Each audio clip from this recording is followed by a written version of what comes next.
হয় চাওক ইতিমধ্যে মন্ত্ৰীসভাৰ দপ্তৰ বিতৰণ প্ৰক্ৰিয়া সমাপ্ত কৰা হৈছে আৰু পূৰ্বৰ যিসকল মন্ত্ৰী আছিলে সেই মন্ত্ৰীসকলৰ বহুতৰে এতিয়া দপ্তৰ কৰ্তন কৰা হৈছে। জয়ন্ত মল্ল বৰুৱাক জনস্বাস্থ্য কাৰিকৰী আৰু কৌশল বিকাশ এই যিকেইটা বিভাগ আছিলে সেই বিভাগকেইটা ইতিমধ্যে অৰ্পণ কৰা হৈছে আৰু বিশেষকৈ নন্দিতা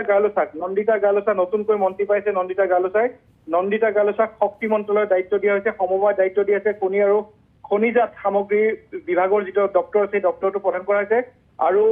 এটা নতুন বিভাগ এইবাৰ খোলা হৈছিলে যি থলুৱা জনগোষ্ঠী আৰু জনজাতীয় বিশ্বাস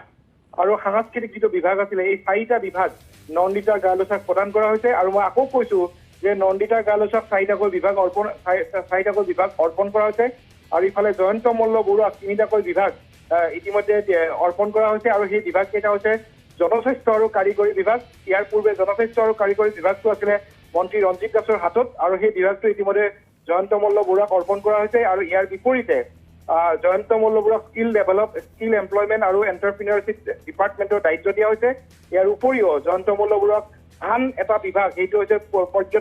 পৰ্যটন বিভাগ। এই পৰ্যটন বিভাগটো জয়ন্ত মল্ল বৰুৱাক অৰ্পণ কৰা হৈছে আৰু ইতিমধ্যে মই উল্লেখ কৰিব খুজিছো যে কেইবাগৰাকীও মন্ত্ৰী যিসকল জ্যেষ্ঠ মন্ত্ৰী আছিলে সেই জ্যেষ্ঠ মন্ত্ৰীসকলৰ পৰা কেইবাটাও বিভাগ ইতিমধ্যে কৰ্তন কৰা হৈছে আৰু বিশেষকৈ চন্দ্ৰমোহন পাটোৱাৰীৰ হাতত আছিলে উদ্যোগ বিভাগটো আৰু সেই উদ্যোগ বিভাগটো কৰ্তন কৰা হৈছে। চন্দ্ৰমোহন পাটোৱাৰীৰ হাতৰ পৰা আঁতৰাই দিয়া হৈছে পৰিবহণ বিভাগটো আৰু ইফালে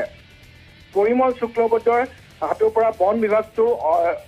কৰ্তন কৰা হৈছে আৰু সেই অনুসৰি পৰিবহণ বিভাগৰ এতিয়া নতুন মন্ত্ৰী হৈছে পৰিমল শুক্লবৈদ্যৰ লগত এতিয়া পৰিবহণ বিভাগৰ উপৰিও মীন আৰু এক্সাইজ অৰ্থাৎ আবকাৰী বিভাগটো থাকিব আৰু ইয়াৰ বিপৰীতে উৰ্খাও ব্ৰহ্ম ইউপিপিএলৰ যিগৰাকী মন্ত্ৰী আছিলে তেখেতৰ হেণ্ডলুম এণ্ড টেক্সটাইল থাকিব, সইল কনজাৰ্ভেশ্যন থাকিব আগতে আছিলে আৰু ৱেলফেয়াৰ অফ বড়োলেণ্ড ডিপাৰ্টমেণ্ট এটা নতুন ডিপাৰ্টমেণ্ট তেওঁ অৰ্পণ কৰা হৈছে আৰু ইয়াৰ বিপৰীতে চন্দ্ৰমোহন পাটোৱাৰী যিহেতু মই আগতেই কৈছো যে চন্দ্ৰমোহন পাটোৱাৰীৰ হাতৰ পৰা উদ্যোগ আৰু পৰিবহণ বিভাগটো আঁতৰোৱা হৈছে। ইয়াৰ বিপৰীতে পৰিমল শুক্লবৈদ্যৰ হাতত যি বন বিভাগৰ দায়িত্ব আছিলে সেই বন বিভাগৰ দায়িত্ব এতিয়া চন্দ্ৰমোহন পাটোৱাৰীৰ হাতত অৰ্পণ কৰা হৈছে। সামগ্ৰিকভাৱে এয়া হৈছে আৰু এই লৈ বিভিন্ন ধৰণৰ চৰ্চা চলি আছিলে যে কাক কি নতুনকৈ বিভাগ অৰ্পণ কৰা হ'ব আৰু সেই অনুসৰি এতিয়ালৈকে এই যিখিনি এই দপ্তৰ বিতৰণ প্ৰক্ৰিয়া ইতিমধ্যে সমাপ্ত হৈছে। মুখ্যমন্ত্ৰী ডক্টৰ হিমন্ত বিশ্ব শৰ্মাৰ হাতত গড়কাপ্তানি বিভাগটো আছে, লোক নিৰ্মাণ বিভাগটো আছে। ভবা হৈছিল যে লোক নিৰ্মাণ বিভাগটো অন্যান্য মন্ত্ৰীলৈ হস্তান্তৰ কৰা হ'ব, কিন্তু মুখ্যমন্ত্ৰী ডক্টৰ হিমন্ত বিশ্ব শৰ্মাই এই যিটো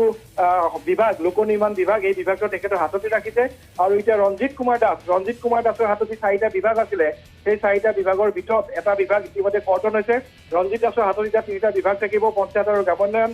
খাদ্য আৰু অসামৰিক যোগান বিভাগ আৰু সাধাৰণ প্ৰশাসন বিভাগ। এই 3টা বিভাগ থাকিব আৰু ইয়াৰ বিপৰীতে অতুল বৰাৰ হাতত থাকিব কৃষি বিভাগ, উদ্যান শস্য, পশুপালন,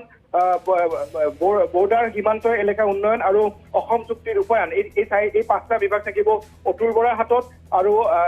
ইয়াৰ বিপৰীতে কেশৱ মহন্তৰ যিকেইটা আগৰে বিভাগ আছিলে সেই বিভাগকেইটা কেশৱ মহন্তৰ হাততে থাকিব। স্বাস্থ্য বিভাগৰ দায়িত্ব থাকিব, বিজ্ঞান আৰু প্ৰযুক্তি থাকিব আৰু ইনফৰমেশ্যন টেকনলজিৰ দায়িত্ব কেশৱ মহন্তৰ হাততে ন্যস্ত কৰা হৈছে আৰু ইয়াৰ বিপৰীতে অজন্তা নেওগ ইতিমধ্যে কোৱা হৈছিলে যে নতুনকৈ কিছুমান বিভাগ সৃষ্টি কৰা হৈছে। সেই বিভাগ অনুসৰি অজন্তা নেওগৰ লগত ফাইনেন্স অৰ্থাৎ বিত্ত বিভাগৰ উপৰিও অজন্তা নেওগৰ সৈতে মহিলা আৰু শিশু কল্যাণ বিভাগ এইটো এটা নতুন বিভাগ, এটা সমাজ কল্যাণ বিভাগটো কিছু অংশ কৰ্তন কৰি এটা নতুন বিভাগ সৃষ্টি কৰা হৈছে আৰু সেই নতুন বিভাগটো এতিয়া দায়িত্ব অৰ্পণ কৰা হৈছে অজন্তা নেওগক। অজন্তা নেওগৰ এতিয়া বিত্ত মন্ত্ৰালয়ৰ উপৰি শিশু আৰু মহিলা উন্নয়ন বিভাগৰ মন্ত্ৰী এতিয়া ন্যস্ত থাকিব অজন্তা নেওগৰ হাতত আৰু ইতিমধ্যে আৰু কিছু বিভাগ আৰু এটা নতুন বিভাগ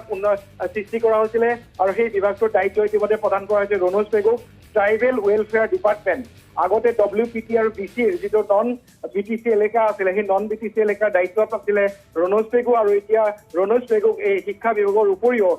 ট্ৰাইবেল ৱেলফেয়াৰ ডিপাৰ্টমেণ্ট বুলি যি নতুন এটা বিভাগ এটা খোলা হৈছে জনজাতি কল্যাণ বিভাগ, এই জনজাতি কল্যাণ বিভাগটোৰ দায়িত্ব অৰ্পণ কৰা হৈছে ৰনোজ পেগুক। আৰু ইতিমধ্যে বিমল বৰাৰ কথা কৈছিলো যে বিমল বৰাৰ হাতত যি শক্তি বিভাগৰ দায়িত্বত আছিলে